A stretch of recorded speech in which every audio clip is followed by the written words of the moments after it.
So hello everyone, welcome back to our channel The Class Topper. My name is Pawan Tronier and in this particular video we are going to revise web optics. ठीक है, तो चलिए शुरू करते हैं। तो हम लोग सबसे पहले देखेंगे दैट इज़ तीनों साइंटिस्ट यानी हाइजीन, आइंस्टाइन एंड मैक्सवेल ने क्या कहा था।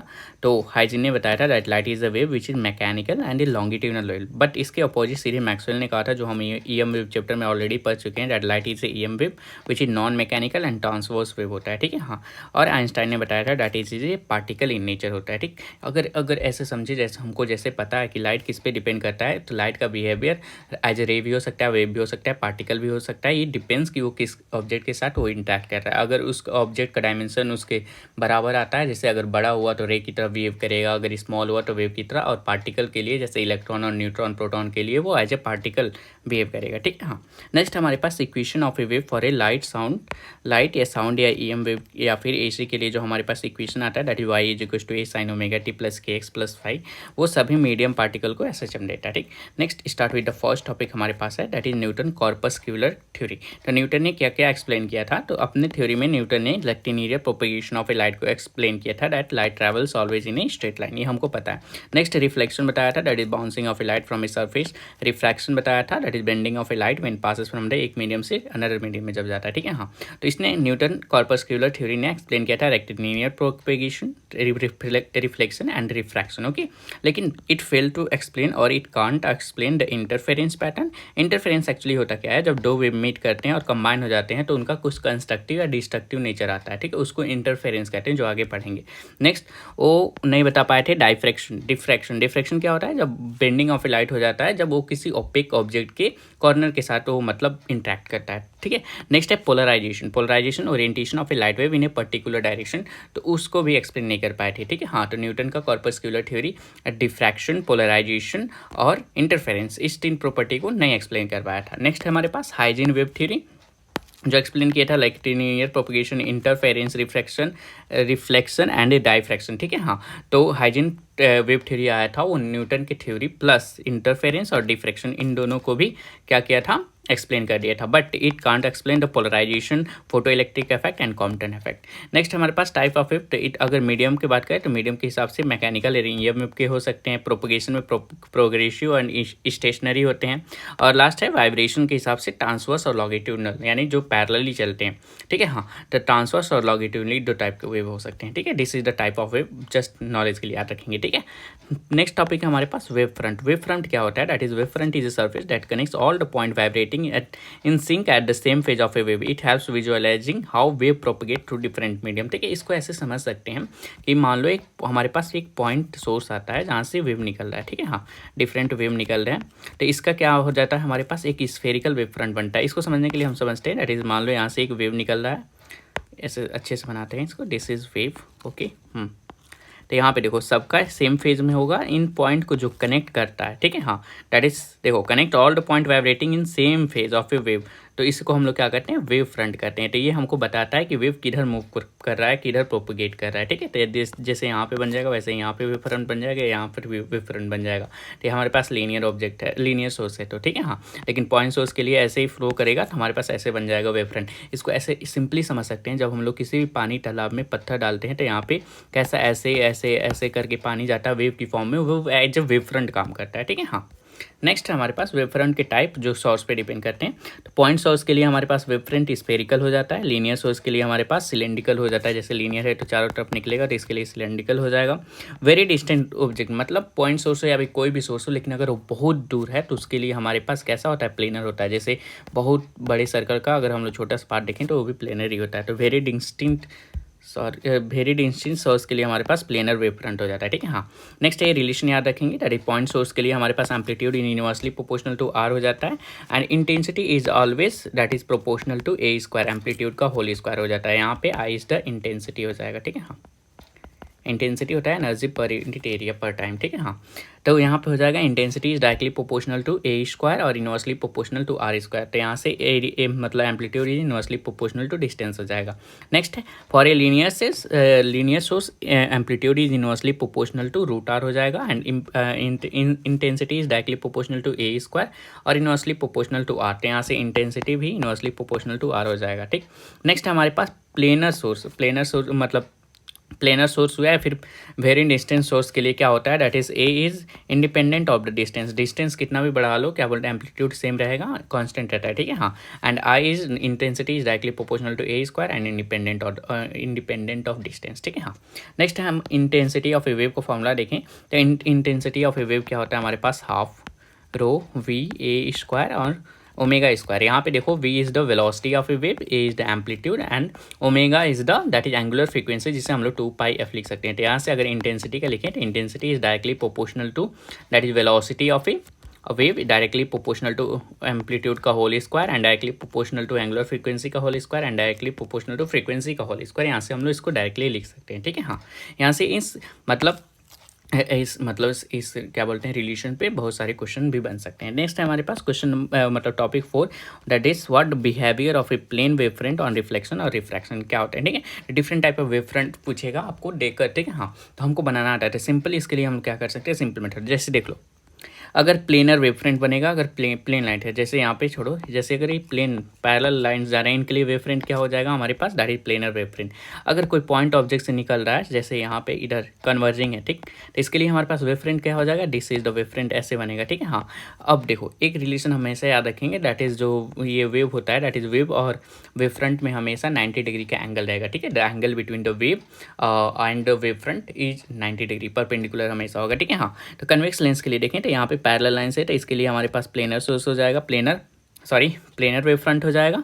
और यहाँ पे जो स्फेरिकल है, तो यहाँ पे देखो कन्वेक्स लेंस है, तो यहाँ पे कन्वर्ज कर रहा है, तो इसके लिए यहाँ पे पॉइंट सोर्स हम मान के इसको हम बनाएंगे स्फेरिकल वेव फ्रंट, ठीक है। हाँ, और यहाँ पे प्लेनर वेव फ्रंट बनेगा, ठीक है। हाँ, नेक्स्ट हमारे पास है दैट इज ये देखो, तो इसके लिए भी यहाँ पे पैरेलल लाइंस आ रहे हैं, तो हमारे पास हो जाएगा प्लेनर वेव फ्रंट। और यहाँ पे देखो इधर जाके डाइवर्ज हुआ, लेकिन डाइवर्ज हुआ तो इस पॉइंट से कन्वर्जिंग का लगेगा, तो इसलिए स्फेरिकल वेव फ्रंट यहाँ पे बन जाएगा, ठीक है। हाँ, जैसे यहाँ पे देखेंगे ये मतलब प्रिज्म में, तो इधर से भी पैरेलल जाता है, उधर से भी पैरेलल निकल जाता है, तो दोनों तरफ प्लेनर वेव फ्रंट ही बनेंगे, ठीक है। हाँ, जैसे यहाँ से एक मतलब लाइन जैसे आया रिफ्लेक्ट करके, मतलब इंसिडेंट लाइन आया, फिर उसके बाद से रिफ्रैक्टेड रे, इंसिडेंट रे आया और रिफ्रैक्टेड रे निकल गया, तो ये भी एक एज ए लाइन सोर्स है, तो इसके लिए भी क्या हो जाएगा हमारे पास, प्लेनर हो जाएगा, ठीक है। हाँ, नेक्स्ट हमारे पास सोर्सेस, देखो सिंपल ऐसे याद रखेंगे, अगर दैट इज पैरेलल लाइन्स है उनके लिए प्लेनर हो जाएगा हमारे पास, क्योंकि उसको परपेंडिकुलर आएगा, सिंपल परपेंडिकुलर बनाना है। कन्वर्जिंग होगा तो उस पॉइंट से हम लोग क्या करेंगे, सर्कल को बाहर निकाल देंगे, ठीक है। जैसे अगर ऐसे डाइवर्ज हो रहा है, तो यहाँ पर भी ऐसे इसको पॉइंट जहाँ पे मानेंगे सर्कल से, वहाँ से हम लोग इसका कंकरेंट सर्कल जैसे बना देंगे, ठीक है, आर्क वाला। नेक्स्ट हमारे पास सोर्स, दैट इज फेज। यहाँ पे दो टाइप के सोर्स पढ़ने होते हैं, कोहेरेंट सोर्स और इनकोहेरेंट सोर्स। कोहेरेंट सोर्स क्या होते हैं, दैट इज टाइम के साथ कांस्टेंट होते हैं, मतलब इंडिपेंडेंट ऑफ टाइम होते हैं, उसे कोहेरेंट कहते हैं, जहाँ पे फ्रीक्वेंसी सेम होती है, एंगुलर फ्रीक्वेंसी। नेक्स्ट है हमारे पास टाइम के साथ जो वेरिएबल होते हैं, यानी टाइम डिपेंडेंट, उनको हम लोग इनकोहेरेंट सोर्स कहते हैं। जैसे इनकोहेरेंट सोर्स हो गया हमारे पास, यहाँ पे दे दिया है, that is this depends on A time, ठीक, तो टाइम डिपेंडेंट होता है। और कोहेरेंट क्या होता है, that is independent of time होता है, ठीक है। हाँ, तो ये फॉर्मूला हम लोग याद रखेंगे, या फिर रिलेशन होता है जो हम लोग स्टार्टिंग में ही पढ़े हैं, दैट इज हमको याद होना चाहिए, that is 2π upon phase difference is equals to lambda upon path difference is equals to time upon time period या फिर टाइम डिफरेंस। ये बहुत इंपॉर्टेंट फॉर्मूला है, हर जगह यूज़ होगा, तो इसको याद रखेंगे। तो यहाँ से अगर हम लोग क्या निकालें, दैट इज फेज डिफरेंस निकालें, तो हमारे पास हो जाएगा 2π लेमडा इंटू हमारे पास पाथ डिफरेंस, ठीक है। हाँ, तो वही यहाँ पे रिलेशन है, that is phase difference is equals to 2π lambda into path difference, ठीक है। हाँ, और मोनोक्रोमैटिक सोर्स, यानी मोनोक्रोमैटिक मतलब होता है that is light of a single wavelength, उसके लिए क्या होता है, फेज डिफरेंस सेम होता है, ठीक है। हाँ, नेक्स्ट है हमारे पास इंट्रैक्शन ऑफ ए लाइट, ठीक है। हाँ, तो वही हम लोग जो स्टार्टिंग में पढ़े हैं, that light can be behave as a ray, wave and a particle. कब करेगा, देखो जब वेवलेंथ ऑफ ए लाइट अगर very very very very much smaller than the object है, मतलब ऑब्जेक्ट बहुत ज़्यादा बड़े ऑब्जेक्ट के साथ अगर ये इंटरेक्ट कर रहा है, तो रे की तरह वेव करे। When wavelength of a light is much smaller than the size of the object, then it interact with light as a ray, ठीक है। हाँ, अगर इसका वेवलेंथ ऑलमोस्ट इक्वल हो जाए ऑब्जेक्ट के, मतलब देखो जो वेवलेंथ ऑफ लाइट मतलब लाइट के मतलब जो साइज है वेवलेंथ, उसके अगर साइज के अकॉर्डिंग, मतलब उसके साइज के अकॉर्डिंग अगर किसी ऑब्जेक्ट के साथ हो क्या कर रहा है, इंटरेक्ट कर रहा है, तब वो वेव की तरह वेव करेगा, ठीक है। लेकिन अगर इसका क्या बोलते हैं, अगर ये इलेक्ट्रॉन, प्रोटॉन और अल्फा पार्टिकल के साथ करेगा, तो ये पार्टिकल नेचर वेव करेगी, डायरेक्टली याद रखेंगे, ठीक है। हाँ, तो when the wavelength is comparable, अगर कंपेयर साइज का होगा, हाँ यही बोलना चाहते थे, यही सब्जेक्ट, मतलब अगर ऑब्जेक्ट के कंपेयर साइज का है वेवलेंथ, तो तब क्या होगा, ये बिहेव करेगा एज अ वेव। अगर क्या बोलते हैं ऑब्जेक्ट बहुत बड़ा है इसके वेवलेंथ से तब रे की तरह बिहेव करेगा। और light also behave as a particle, particularly interaction at the atomic और सब एटॉमिक लेवल पे, जैसे फोटो इलेक्ट्रिक इफेक्ट और क्वांटम स्टैटिक इफेक्ट दिखाता है, ठीक है, जब ये पार्टिकल नेचर बिहेव करता है तब, ठीक है। हाँ, नेक्स्ट हमारे पास इंटरफेरेंस। इंटरफेरेंस फाइनली आ गया, दैट इज नेक्स्ट टॉपिक है 7 नंबर पढ़ते हैं। इंटरफेरेंस इज अ फिनोमिना होता है यहाँ पे व्हेन टू और more coherent light wave superimpose to form a resultant wave of a greater और लोअर और सेम एम्पलीट्यूड, ठीक है। हाँ, तो इसको अगर यहाँ पे समझे तो समझो ये पहला हमारे पास वेव है, ओके, तो एक हमारे पास एक वेव ये है और दूसरा वेव ये है, ठीक है। हाँ, ठीक। हाँ, तो ये क्या हो सकते हैं, देखो ये सेम फेज में, मतलब जैसे देखो ये अगर ऊपर है मतलब कंस्ट्रक्टिव है तो ये भी कंस्ट्रक्टिव, तो ये दोनों मिलके क्या हो जाएंगे, अगर इनका फाइनल एम्पलीट्यूड देखेंगे तो ये बढ़ जाएंगे। तो क्या हुआ है यहाँ पे, दैट इज देखो वेव ऑफ ए ग्रेटर, तो ये ग्रेटर एम्पलीट्यूड के हो गए। लेकिन यही अगर अपोजिट फेज में होते तो क्या होते हैं, डिस्ट्रक्टिव नेचर बनाता और क्या हो जाते हैं, डाउन हो जाता है इनका एम्पलीट्यूड, ठीक है। या फिर अगर दोनों इक्वल एंड अपोजिट पे होते, सपोज दैट ये इधर है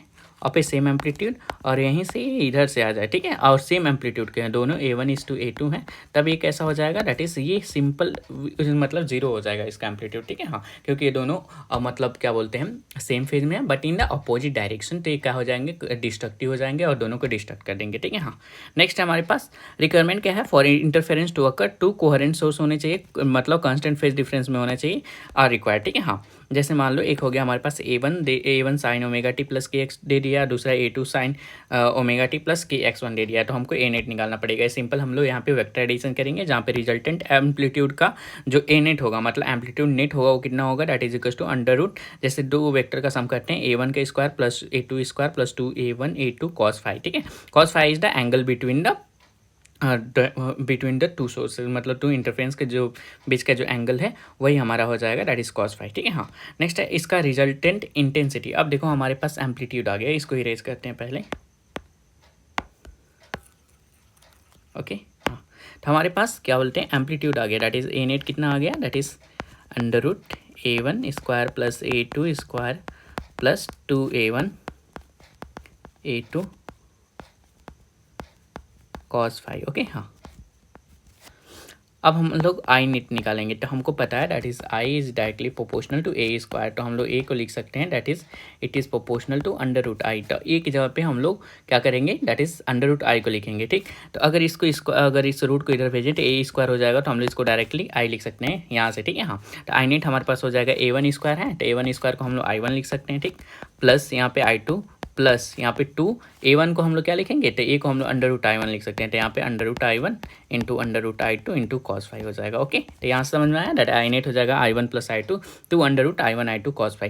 फेज इधर फेज रिलेशन एंड एंगल, ठीक है। हाँ, तो यहाँ से tan थीटा भी लिख सकते हैं, लेकिन हम लोग को दो चीज़ मतलब याद रखना है, tan थीटा हम लोग ग्राफ बना के निकाल सकते हैं फेजर डायग्राम, ठीक है। हाँ, तो ए नेट हमारे पास हो जाएगा under root A1 square plus A2 square plus 2A1A2 cos phi, ठीक है। तो अगर इसको हम लोग वेक्टर एडिशन से समझे तो यहाँ पे ए नेट में अगर दोनों सेम फेज में है तो इसकी मैक्सिमम वैल्यू कितनी हो जाएगी, तो हमारे पास ए मैक्स हमारे पास हो जाएगी A1 प्लस A2, ठीक है। हाँ, लेकिन हम लोग आई मैक्स निकालें तो हमारे पास आई मैक्स कितना होगा, आई मैक्स हो जाएगा हमारे पास that is A1 plus A2 का होल स्क्वायर, ठीक है। हाँ, ओके। हाँ, इसको समझ सकते हैं, ठीक है। अगर यहाँ पे हम लोग ए मिनिमम निकालें तो ए मिनिमम हमारे पास हो जाएगा सिंपल A1 माइनस A2, ठीक है। हाँ, और यहाँ पे हम लोग आई मिनिमम निकालें तो आई मिनिमम हमारे पास हो जाएगा that is A1 plus A1 minus A2 का A1 माइनस A2 का होल स्क्वायर, ठीक है। हाँ, इसको आगे समझते हैं, ठीक। हाँ, और यहाँ से हम लोग ए को क्या लिख सकते हैं, अंडर रूट I1 लिख सकते हैं, ठीक है। हाँ, अगर phi concept A M R का मतलब एम आर सर का MR स्टार है, दैट इज़ अगर आप इसको याद रख सकते हो तो याद रख सकते हैं, SHM वाले से जैसा सेम है।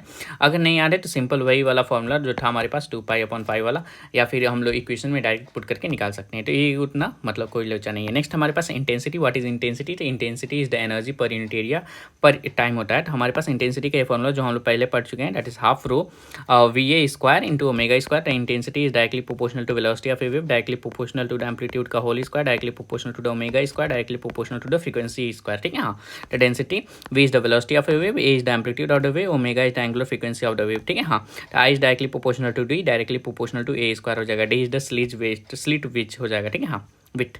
नेक्स्ट है एवरेज इंटेंसिटी कितना होगा, तो आई एवरेज हमारे पास कितना हो जाएगा, that is equal to I minimum plus I maximum upon 2, ठीक है, minimum plus maximum upon 2, this is the average value of intensity.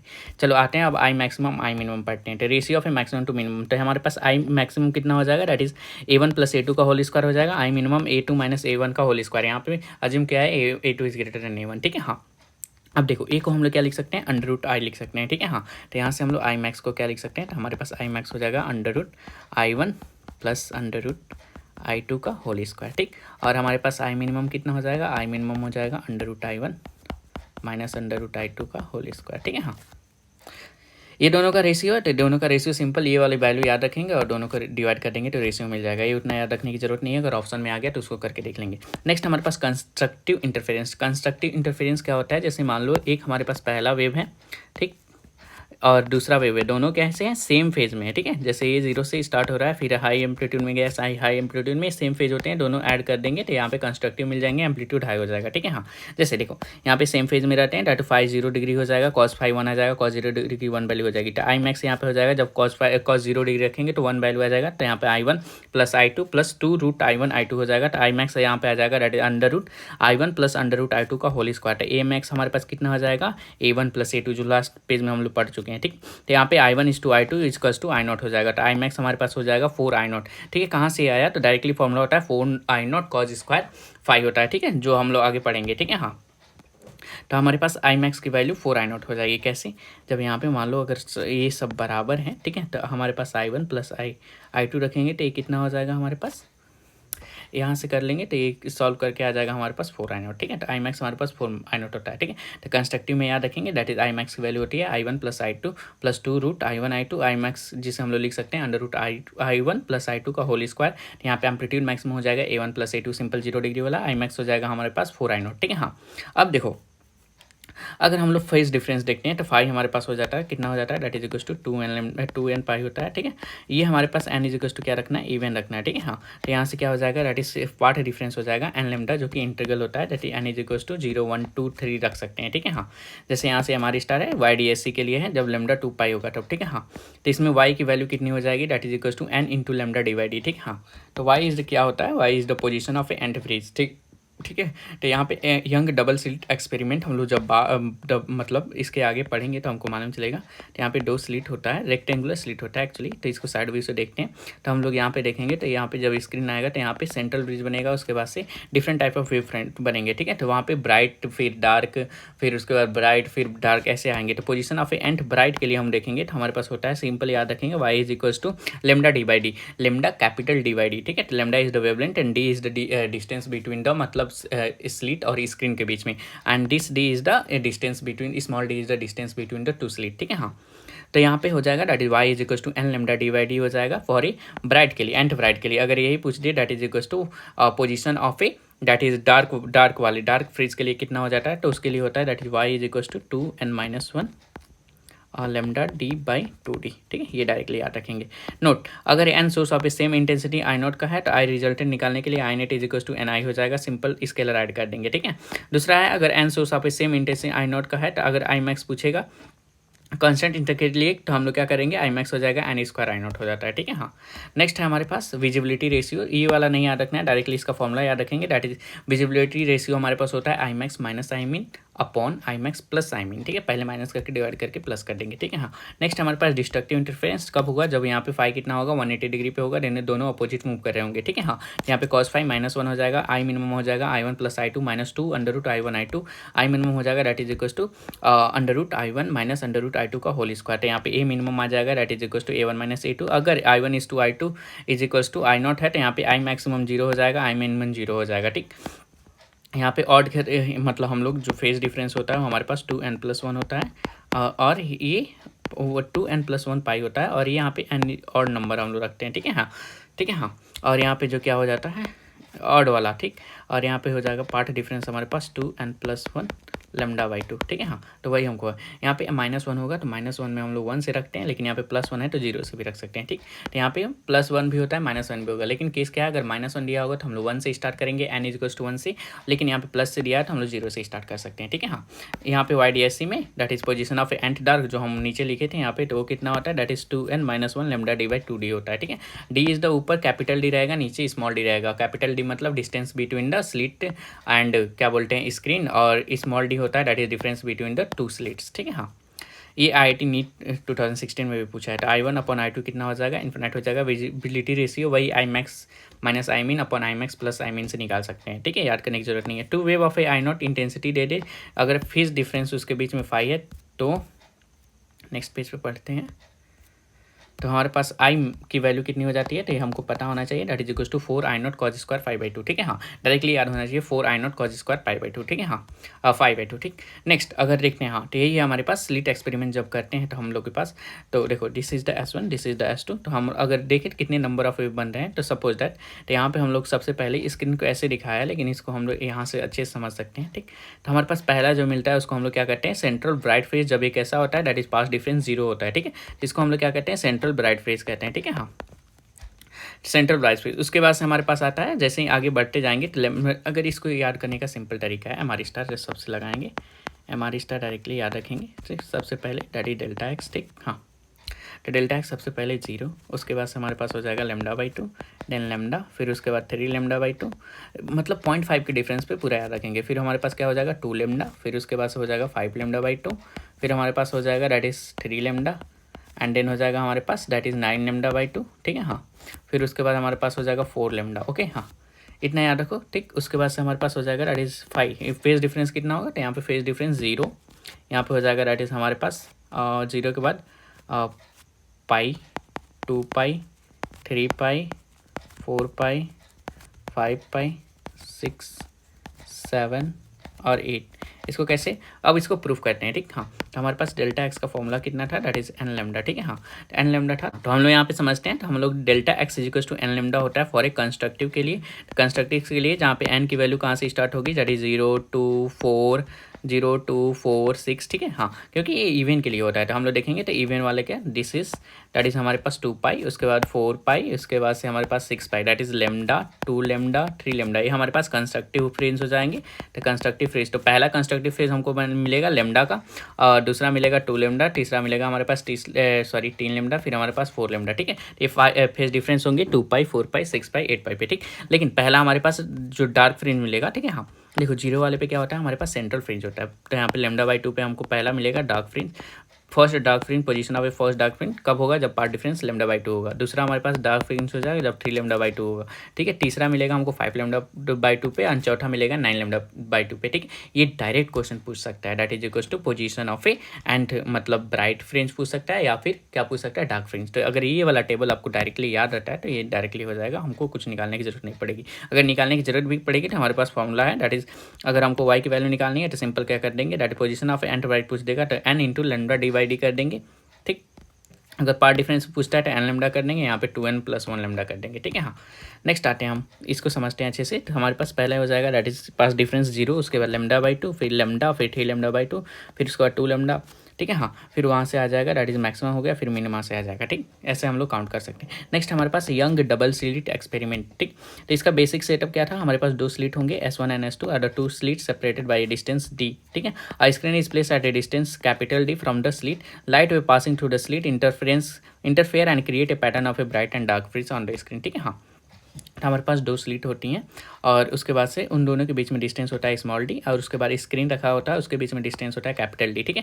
तो यहाँ पे जो स्क्रीन होता है उससे पहले यहाँ से लाइट आएगी, यहाँ से लाइट आएगी, तो यहाँ पे फिर यहाँ पे इन दोनों का डिस्टेंस बराबर है, तो यहाँ पे कोई भी कंस्ट्रक्टिव या फिर क्या कोई भी सुपर इम्पोज नहीं होगा। तो एक्चुअली तो यहाँ पे हमको सेंट्रल मैक्सिमा या फिर सेंट्रल ब्रिज मिल जाता है, ब्राइट ब्रिज। उसके बाद देखो यहाँ पे एक रे आया, दूसरे स्लिट से यहाँ पे रे आया, ठीक। तो ये दोनों क्या है, इसका मतलब पार्ट ज़्यादा है, इसका पार्ट ज़्यादा है, इसका कम है, तो क्या हो जाएगा, होगा, ये डिफरेंट मतलब डिफरेंट फेज़ पे आकर क्या हो जाएंगे, ये क्या बोलते हैं, डिफरेंट फेज़ पे आकर ये सुपर इम्पोज हो जाएंगे, जिसकी वजह से ये कंस्ट्रक्टिव बना सकते हैं, डिस्ट्रक्टिव बना सकते हैं, डिपेंड्स करेगा। ठीक, तो एक ऐसा बैंड मिल जाता है, तो हमको पहले मिल जाता है ब्राइट, फिर डार्क, फिर ब्राइट, फिर डार्क, फिर ब्राइट, फिर डार्क, फिर ऐसे हमको बैंड मिलते हैं। ठीक है, जहाँ पे डिस्टेंस वाई होता है, तो यही पूछ देता है that is position of A and bright कितना होगा। ठीक, जो हम लोग पीछे याद किए हैं। ठीक, तो आते हैं हम लोग पार्ट डिफरेंस पे। तो पार्ट डिफरेंस हमारे पास कितना हो जाएगा, Y D by D, Y small D by D, ये याद रखेंगे। जहाँ पे हो जाएगा दैट इज पार्ट डिफरेंस हो जाएगा, and Y is the that is distance of A and जो पूछा होगा that is equals to bright का डिस्टेंस, मतलब ब्रिज का डिस्टेंस, जो कि फ्रिंज का डिस्टेंस होता है। फ्रिंज एक्चुअली में क्या है, वही जो डार्क बैंड है उसका डिस्टेंस गिवन होगा, and small D is the distance between the slit and capital D is the distance between the screen. ठीक, next position of a bright and dark fringe वाला, तो position of a nth bright fringe on the screen is given by N lambda D Y D होता है, N lambda capital D Y D. ठीक है, तो हमारे पास Y की हो जाएगा that is N lambda capital D Y D. ठीक है, हाँ, अगर position of and dark fringe का पूछेगा तो वही हो जाएगा दैट इज, ये डायरेक्टली याद रख सकते हैं, इसको हम लोग लिख सकते हैं 2n-1 lambda D by 2d। ठीक है, ये याद रखो, ये याद रखने की कोई ज़रूरत नहीं है, यही हो जाएगा 2n+1 lambda D by 2d होता है, लेकिन इसको हम लोग डायरेक्टली लिख सकते हैं 2n-1, लेकिन यहाँ पे n इक्वल्स टू 1 से पुट करना है, 0 से नहीं। और इसको यही वाला फॉर्मूला अगर हम लोग इसको अच्छे से लिखें तो ये हो जाएगा हमारे पास 2n+1 lambda D by 2d। ठीक है, हाँ, नेक्स्ट। ठीक है, तो ये समझ में आ गया। ये पूछ सकता है directly question that is equals to position of and bright fringe का पूछेगा तो lambda N lambda capital D by small D हो जाएगा। अगर डार्क का पूछेगा तो 2n+1 lambda capital D upon 2d हो जाएगा। ठीक है, हाँ, 2 स्मॉल डी हो जाएगा, जहाँ पे n की वैल्यू हम लोग 0 से रखेंगे, अगर प्लस होगा, अगर माइनस दिया होगा तो हम लोग मतलब 1 से रखेंगे, इसमें 0 से। नेक्स्ट हमारे पास फ्रिंज विड्थ पूछ सकता है। फ्रिंज विड्थ क्या होता है, जैसे मान लो ये यहाँ तक आया। ठीक, ये मान लो इतना दूर क्या हो गया, ब्राइट हो गया, फिर इतना दूर डार्क है, मतलब कुछ नहीं है, डार्क है। ठीक, तो डार्क है, तो इसको डार्क से हम लोग ब्लैक कलर से दिखाते हैं, इतना दूर डार्क है, इतना दूर ब्राइट है। तो ये ब्राइट का कितना विड्थ है, इसी को हम लोग क्या करते हैं फ्रिंज विड्थ, जिसको हम लोग बीटा से दिखाते हैं। तो वो कितना होता है हमारे पास, तो वो हमारे पास होता है that is lambda capital D by small D. ठीक है, हाँ, तो हमारे पास फ्रिंज विड्थ आ जाता है हमारे पास lambda capital D upon small D.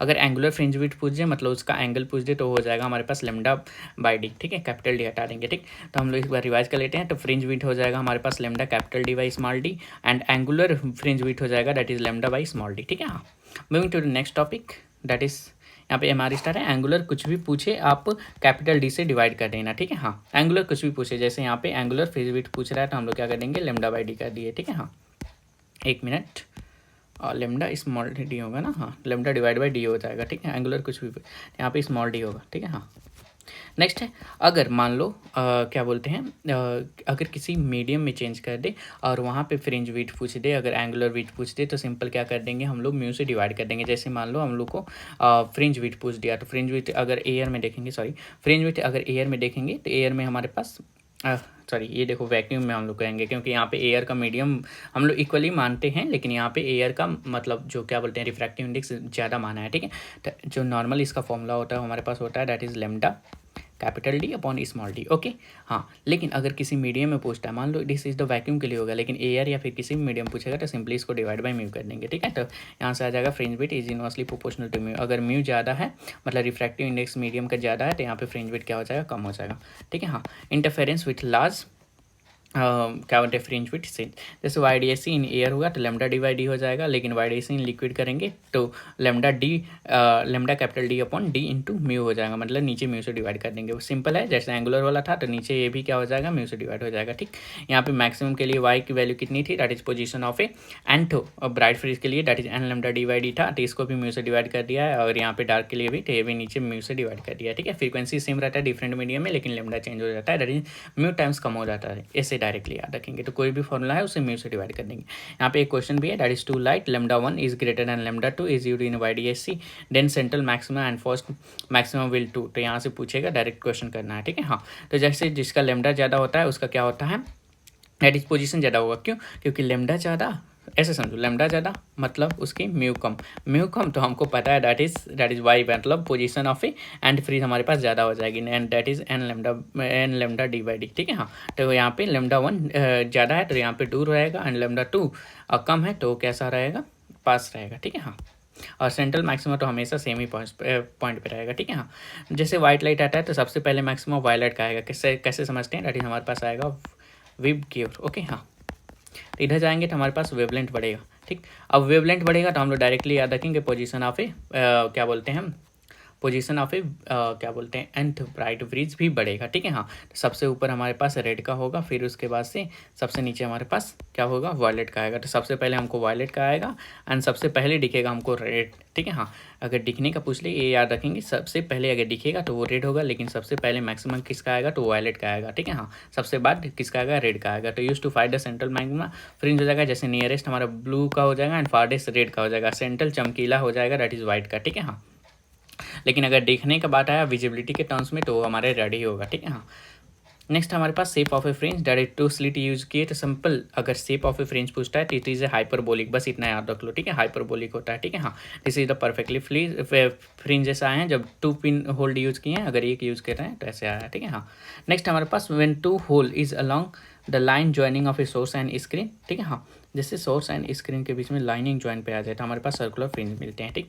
Next हमारे पास ऑप्टिकल पार्ट, ऑप्टिकल पार्ट क्या होता है तो एक्चुअली ऑप्टिकल पार्ट जैसे एक मीडियम हमारे पास मान लो म्यू मीडियम है, ठीक। हाँ, इसमें एक लाइट को ट्रैवल करने में अगर डब्लू विड्थ का है, अगर इसको ट्रैवल करने में टी टाइम लग रहा है तो इसी टाइम में एयर में, सॉरी इसी मतलब हाँ सही है, मतलब इसी टाइम में एयर मीडियम में कितना डिस्टेंस कवर करेगा उसको हम लोग ऑप्टिकल पार्ट कहते हैं, कितना पार्ट कवर करेगा, ठीक। हाँ, तो इसकी वैल्यू कितनी हो जाएगी अगर हम लोग निकालें तो यहाँ से टाइम हमारे पास हो जाएगा that is distance upon speed, तो डिस्टेंस डब्लू है, स्पीड हमारे पास सी बाई म्यू हो जाएगा, ठीक है। हाँ, और इतना ही टाइम लगेगा हमको यहाँ पे चलने में, तो यहाँ पे हम लोग डिस्टेंस मान लो ऑप्टिकल पार्ट का डिस्टेंस हम लोग क्या माने, लेट्स सपोज दैट डी है, तो यहाँ पे हो जाएगा हमारे पास डी बाई सी, मतलब स्पीड इन एयर, तो यहाँ से सी सी खत्म हो जाएगा तो ऑप्टिकल पार्ट आ जाता है हमारे पास डब्ल्यू इंटू म्यू। सिंपल ये याद रखेंगे that is optical path is equals to W into mu, W is the that is medium का जितना विड्थ था, into mu is the refractive index, okay. हाँ, यहाँ पे समझे एयर में दैट इज हमारे पास फेज डिफरेंस होता है 2 पाई लैम्डा इंटू टी, अगर टाइम के पीरियड के मतलब कांस्टेंट में लिखते हैं तो, ठीक। तो मीडियम में कितना हो जाएगा दैट लैम्डा बाई म्यू, तो यहाँ से हो जाएगा 2 पाई लैम्डा इंटू म्यू टी हो जाएगा that is mu into T, यहाँ पे T is the thickness area वही है, ठीक है। हाँ, डिस्टेंस, ओके। नेक्स्ट हमारे पास YDSC when A slab of A mu refractive index inserted in A part of A S1, ठीक है। हाँ, जैसे यहाँ पे हम लोग क्या कर रहे थे, स्लिट से हम लोग क्या कर रहे थे, इंटरफेरेंस कर रहे थे, ठीक है। तो इंटरफेरेंस कर रहे थे, लेकिन अगर मान लो किसी एक के पार्ट में हम लोग मीडियम डाल दे तो क्या हो जाएगा, तो मीडियम डाल देंगे तो कितना हो जाएगा, तो याद रखेंगे that is D sine theta is equals to T into mu minus 1 हो जाएगा, जहाँ पे यहाँ पे फ्रिंज विड्थ की वैल्यू कितनी हो जाएगी, लेमडा डी बाई डी उतना ही है, ठीक है। हाँ, और यहाँ पे D Y by D that is equals to, यहाँ पे D Y by D is equals to हो गया है हमारे पास टी इंटू म्यू माइनस 1, ठीक है। हाँ, T into mu minus 1। Next है यहाँ से समझते हैं जिसके पार्ट में स्लैब जाएगा, मतलब जिसके पार्ट में हम लोग मीडियम वाला स्लैब ऐड करेंगे वो म्यू इंटू टी ज़्यादा चलेगा, अगर डेल्टा मतलब पार्ट डिफरेंस 0 करना है तो, ठीक। तो उसको नीचे लाओ यानी कि कम करो, तो S2 के पार्ट को बढ़ाओ, दोनों बराबर हो जाएंगे तो वहाँ पे और पार्ट डिफरेंस 0 हो जाएगा। जैसे point of a centre bridge कितना हो जाएगा, तो ये फॉर्मूला याद रखेंगे, अगर हम लोग स्लैब को याद रखते हैं तो यहाँ पे हो जाएगा that is position of a centre bridge हमारे पास हो जाएगा capital D into T U mu minus 1 upon D, ठीक है। हाँ, यहाँ पे टी क्या है, ठीक। हाँ, तो यहाँ पे T is the that is thickness of a glass slab, T is the thickness of a glass slab, यहाँ पे लिखते हैं that is T is the thickness of glass slab of medium mu, ठीक है। हाँ, और उसका म्यू कुछ नहीं, नॉर्मल YDSC का lambda mu minus 1 into T रख दो, ठीक है। हाँ, नेक्स्ट हमारे पास number of bright of a dark fringe, ठीक है। हाँ, तो ब्राइट फ्रिंज कितना हो जाता है, total number of 2D by lambda plus 1 हो जाएगा, एंड डार्क फ्रिंज हमारे पास हो जाएगा दैट इज इक्वल्स टू 2 बाहर आएगा that is lambda D by lambda plus 1 by 2 into 2 हो जाएगा, ठीक है। हाँ, D by lambda minimum integer हो जाएगा, जैसे अगर मान लो मिनिमम इंटीजर 2.5 आ रहा है तो 2 लेंगे, 3.6 आ रहा है तो 3 आएगा, 7.2 आएगा तो 7 लेंगे, ठीक है। मजदूरी से जुड़ी हमारी स्टार है जरूरी, तो डायरेक्ट याद रखेंगे दैट 0 पे हमारे पास क्या बनता है, ब्राइट फ्रिज, उसके बाद हमारे पास बनेगा डार्क फ्रिज का बनेगा लेमडा बाई 2 पे, फिर लेमडा पे बनेगा ब्राइट फ्रिज, फिर डार्क फ्रिज पे बनेगा दैट इज 3 लेमडा बाई 2 पे, फिर उसके बाद 2 लेमडा बाई 2 पे हमारे पास फिर से ब्राइट फ्रिज बनेगा, सेम एज निगेटिव, मतलब नीचे भी ऐसा ही होगा, ठीक है। हाँ, तो ऐसे बना लेंगे और काउंट कर लेंगे सिंपल, जैसे यहाँ पे 2 लेमडा दिया है तो 2 लेमडा तक हम लोग मैक्सिमम बनाएंगे, 2 लेमडा तक मिनिमम बनाएंगे और यहाँ से काउंट कर लेंगे कितने हो गए 1 2 3 4 1 2 3 4, तो हमारे पास नंबर कितना आ गया 8, ठीक है। हाँ, नेक्स्ट हमारे पास दैट इज डाइफ्रैक्शन, ठीक है। हाँ, डायफ्रैक्शन हमको पढ़ना है, सॉरी हाँ यहाँ से छूट गया। तो नंबर ऑफ ब्राइट फ्रिज कितना आ गया, तो वही आ गया, दैट इज़ 5 आ गया। नंबर ऑफ डार्क फ्रिज कितना आ गया, 4 आ गया। सॉरी इसमें हम लोग सेंटर वाला भी ऐड करेंगे ना, हम केवल सेंटर वाला छोड़ दिए, ठीक है। हाँ तो यहाँ से सेंटर ब्राइट फ्रिज भी ऐड करेंगे, तो यहाँ पे हो जाएगा 1 2 3 4 5, ठीक है। हाँ तो ये 5 हो गया और नीचे 4 हो गया। इसको कैसे समझते हैं, अगर एग्जाम्पल समझें, अगर 3 लैम्डा दिया रहता तो हम लोग इसको और आगे बढ़ाते 2 को, तो यहाँ पे हो जाता है दैट इज़ 3 लैम्डा तक जाता, तो ऊपर भी 2 बढ़ जाता, नीचे भी 2, तो कितना हो जाता है दैट इज़ 9 + 2 कितना हो जाता है, 9 + 4 क्योंकि 13 हो जाता है टोटल। यहाँ पे कितना हो जाएगा, तो यहाँ पे ब्राइट फ्रिज हो जाएगा that is 5 and dark fridge हो जाएगा हमारे पास 4। नेक्स्ट हमारे पास पोलराइजेशन। पोलराइजेशन क्या होता है, ओनली फॉर ए ट्रांसफर भी होता है दैट इज जैसे ऐसे समझो, ये नॉर्मल कंडीशन में होता है कि हमारे पास जो लाइट आता है, अगर ये वेव एक्स में चल रहा है तो उसके परपेंडिकुलर ही हमारे पास electric field and magnetic field आते हैं, ठीक। तो इलेक्ट्रिक फील्ड यहाँ पे परपेंडिकुलर चारों डायरेक्शन में जाता है, ठीक। लेकिन यहाँ पे पोलराइजेशन में क्या होता है, पोलराइजेशन में हम क्या करते हैं, पोलराइजर से पास कराते हैं, जिससे वो एक मतलब प्लेन पोलराइज लाइट, मतलब क्या होता है कि इसी एक प्लेन में उसको क्या कर देता है, कन्वर्ट कर देता है, ये पोलराइजर पे सेट होता है, ठीक।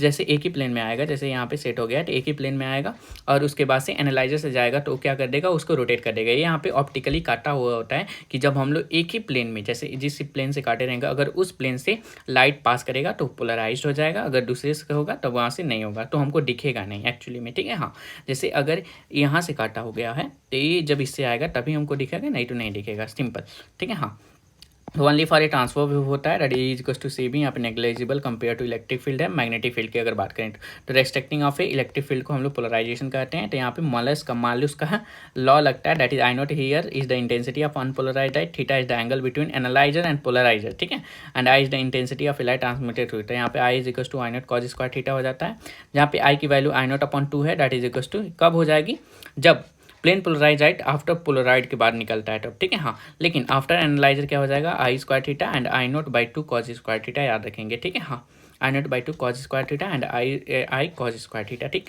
एंड यहाँ पे थीटा क्या है, theta is the distance between, directly याद रखेंगे, इलेक्ट्रिक फील्ड एंड एनालाइजर या फिर एनालाइजर, ठीक है। हाँ electric field and analyser, this is the plane polarise light, मतलब वही इलेक्ट्रिक फील्ड का है। तो इसी को मतलब यहाँ पे इलेक्ट्रिक फील्ड लिख दो या फिर प्लेन पोलराइज लाइट लिख दो और एनालाइजर, ठीक है। तो यहाँ से जाएगा तो इस एंगल कितना डिग्री होगा उसके हिसाब से डिपेंड करेगा। जैसे अगर मान लो इससे परपेंडिकुलर हुआ तो बिल्कुल नहीं दिखेगा, तो परपेंडिकुलर यहाँ पे कॉस थीटा में 0 रख देंगे, तो आई डैश इंटेंसिटी हमको 0 हो जाएगी, बिल्कुल नहीं दिखेगी। लेकिन इसके पैरेलल अगर ये होता है तो यहाँ पे 0 डिग्री होती है, तो हमको आई मैक्सिमम पे दिखता है, दैट इज आई से दिखता है, तो ये डायरेक्टली याद रखेंगे, ठीक है। हाँ आफ्टर पोलराइजेशन, अगर मतलब देखो, अगर मतलब आफ्टर पीपीएल डाटा है डायरेक्टली, ठीक है। हाँ मतलब अगर हम लोग एनालाइजर से अगर हम लोग पीपीएल को ही सिंपल पास कर दें तो क्या हो जाएगा, हमारे पास आई नॉट बाई 2 हो जाएगा। लेकिन आफ्टर एनालाइजर आफ्टर पोलराइजर के बाद डाटा है तो हमारे पास क्या होता है, आई नॉट बाई 2, और आफ्टर एनालाइजर हमारे पास हो जाएगा that is equal to I cos square theta, ठीक है। हाँ नेक्स्ट हमारे पास ब्रूस्टर लॉ। ब्रूस्टर लॉ क्या कहता है, ब्रूस्टर लॉ सिंपली यही कहता है कि देखो रिफ्लेक्शन जब होता है तो हमारे पास ड्यूरिंग रिफ्लेक्शन जब एक लाइट इंसिडेंट रे रिफ्लेक्ट होकर निकलती है तो पार्सली पोलराइज होती है। लेकिन अगर रिफ्रैक्टेड रे और रिफ्लेक्टेड रे, देखो रिफ्रैक्टेड रे और रिफ्लेक्टेड रे जब 90 डिग्री पे होंगे तो उस समय जो रिफ्लेक्टेड रे होगा वो 100% पोलराइज होगा and perpendicular to the plane of incidence होगा, डायरेक्टली बस यही याद रखना है, ठीक है।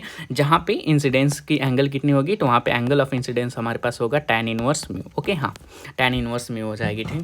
तो वहाँ पे एंगल ऑफ इनवर्स इंसिडेंस हमारे पास tan इनवर्स म्यू होती है, ठीक है। हाँ एक बार और इसको रिवाइज करते हैं तो हमारे पास होता है दैट इज ब्रूस्टर लॉ, जिसे पोलराइजेशन बाय रिफ्लेक्शन कहते हैं। ये कहता है कि जब इंसिडेंट रे रहता है तो अगर वो सिर्फ रिफ्लेक्शन कर रहा है तो पार्सली पोलराइज होगा, लेकिन अगर रिफ्रैक्शन दोनों हो रहा है और वहाँ पे रिफ्लेक्टेड रे और रिफ्रैक्टेड रे में दोनों 90 डिग्री बना रहे हैं तो उस समय जो होगा रिफ्लेक्टेड रे 100% पोलराइज होगा and perpendicular to the plane of incidence होगा, जहाँ पे उस इंसिडेंस एंगल ऑफ इंसिडेंस की वैल्यू tan इनवर्स म्यू के बराबर होती है। यहीं से क्वेश्चन पूछा है, what is the angle of incidence, जहाँ पे 100% पोलराइज रिफ्लेक्टेड रे निकलेगा तो उसकी वैल्यू होती है tan इनवर्स म्यू।